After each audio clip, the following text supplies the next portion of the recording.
Quand tu entends marché financier, on pense immédiatement aux actions. Pourtant, le marché financier propose plusieurs types de placements qui viennent avec les avantages, les inconvénients, les risques, les opportunités et les obstacles.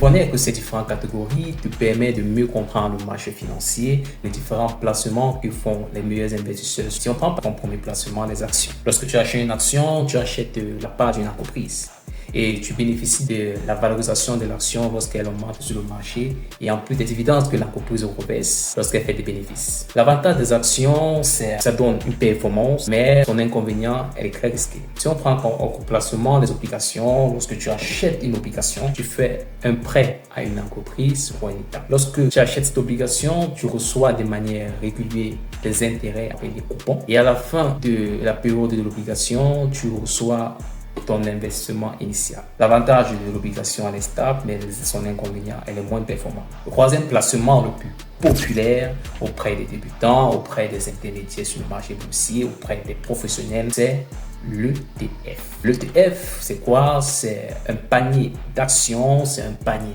d'obligations. Lorsque tu achètes une ETF, tu t'exposes à un secteur, tu t'exposes à un lieu géographique. Si on prend par exemple un investisseur qui décide d'investir dans le domaine technologique, tu peux acheter une ETF qu'on appelle le MSCI 500 qui représente les 500 meilleures entreprises des États-Unis dans le domaine technologique. Si tu veux t'exposer au domaine technologique, tu prends le MSCI 500 dans le secteur technologique. Là-dedans, tu vas retrouver les géants technologiques comme Nvidia, comme Microsoft et bien d'autres. Mais si tu décides d'aller encore plus loin, tu peux acheter l'ETF appelé le MSCI World qui représente plus de 1500 entreprises. L'avantage des ETF, c'est sa diversification.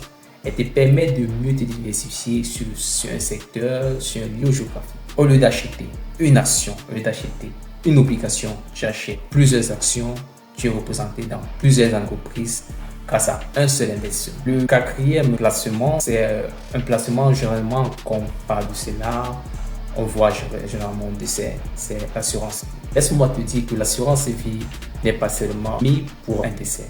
Elle peut te permettre d'investir pour un projet futur, d'utiliser lors de ta retraite pour une transmission à un bénéficiaire, que ce soit à tes enfants, à ton épouse ou à ton époux. Il existe 3 catégories d'assurance vie. L'assurance vie en fonds euros qui est garantie par l'assureur. Elle est stable, mais elle est moins performante. La seconde catégorie d'assurance vie, c'est l'assurance vie en unité de compte.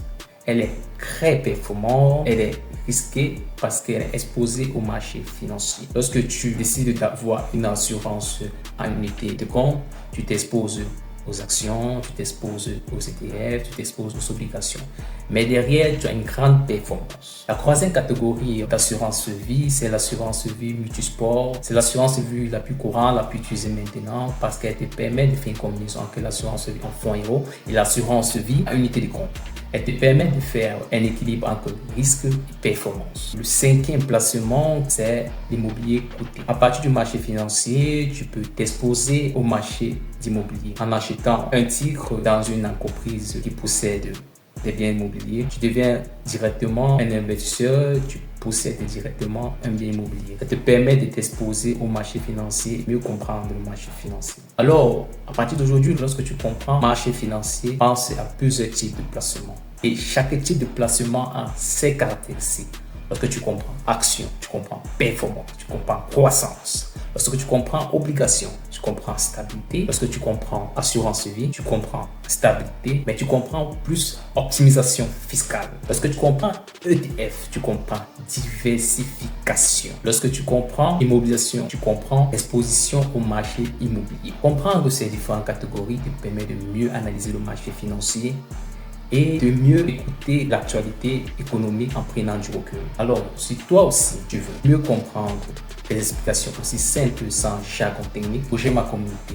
Et petite surprise, au début du mois prochain, le mois de juillet, je commence une formation sur la bourse. Je commence une formation pour t'exposer au marché financier. Alors, réserve ta place parce que il n'y a pas de meilleur moment pour investir que maintenant. Clique sur le lien ci-dessus, rejoins la formation.